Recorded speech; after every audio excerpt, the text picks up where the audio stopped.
হয়ে যাবে। এই যে দেখেন ছায়ামণি গাছের শিকড় এক টুকরো দিয়ে রেখেছি বাবা, পায়ের তলায় ব্যথা, হাঁটুর মালায় ব্যথা, মরে যাওয়া ব্যথা, খ্যাসকা লাগা ব্যথা, অ্যাক্সিডেন্ট করা ব্যথা, পুরনো যেগুলো বাতের ব্যথা, প্রচন্ড যন্ত্রণা হয়।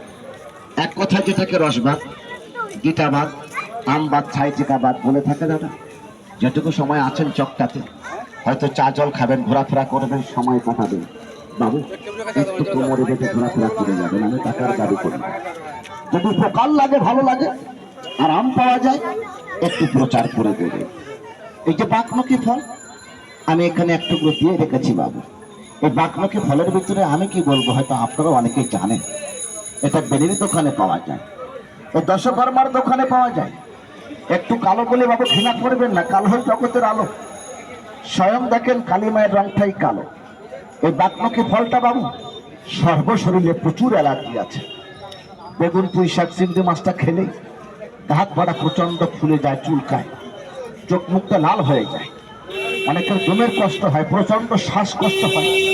দাদা এক টুকরো বাকমুখী ফল আমি দিয়ে রেখেছি, এটা বহু লোকের পরীক্ষিত জিনিস। এই বাকমুখী ফলটা কিন্তু সর্বশরীরে প্রচুর অ্যালার্জি। দাদা এক টুকরো কোমরে বেঁধে একটু ঘোরাফেরা করে যাবেন তো দাম। সময়টা যেটুকু সময় কাটাচ্ছে, আপনি চা জল খাবেন, আধা ঘন্টার ভিতরে দেখবেন আপনার সাথে ফলটা কথা বলবে, এই গাছের শিকড়টা কথা বলবে। বাবুরে সর্বশরীরে প্রচুর অ্যালার্জি, এক টুকরো কাছে রেখে দেবে। এই বাকমুখী ফলটা দুর্দান্ত কাজ হয়।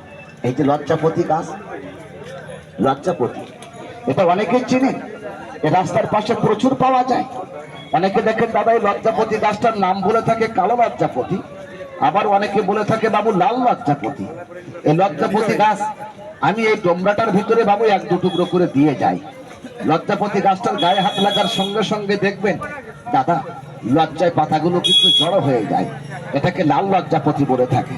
আমি দিয়ে যাই কেন, এটা অনেকেই জানেন আপনারা বাবু। অনেকের জলে পানিতে ফোটা ফোটা পেচ্ছাপ হয়, দাদা পেচ্ছাপে প্রচন্ড জ্বালা জ্বালা করে, ক্ষয় রোগ আছে, অনেকের ক্ষয় হতে হতে হাড় দুর্বল হয়ে যায়, ভালো লাগে না কাজ কামে, মনটাও বসে না বাবু। এটা কিন্তু পুরুষ লজ্জাপতি গাছ। আমি এই ডোমরাটার ভিতরে এক টুকরো পুরুষ লজ্জাপতি, লাল লজ্জাপতি দিয়ে যাই। দাদা এই শ্বেত লজ্জাপতি এর নাম শোনা যায়, এ পাওয়াটা বড় কষ্টকর। এই সাদা লজ্জাপতি গাছটা কিন্তু বাবু এ সব জায়গায় পাওয়া যায় না। শ্বেত লজ্জাপতির কিন্তু নামটা শোনা যায়, দেখতে অনেক কষ্টকর হয়ে যায় বাবু। এই শ্বেত লজ্জাপতি গাছ এক টুকরো কাছে রাখবে তো দাদা। এই যেমন পুরুষের ক্ষয় আছে, এটা কিন্তু মা দিদির সাদা সিরাপের ভালো একটা কাজ হয়, কোনো রোগ নেই বাবুরের সুস্থ শরীরে এই সাদা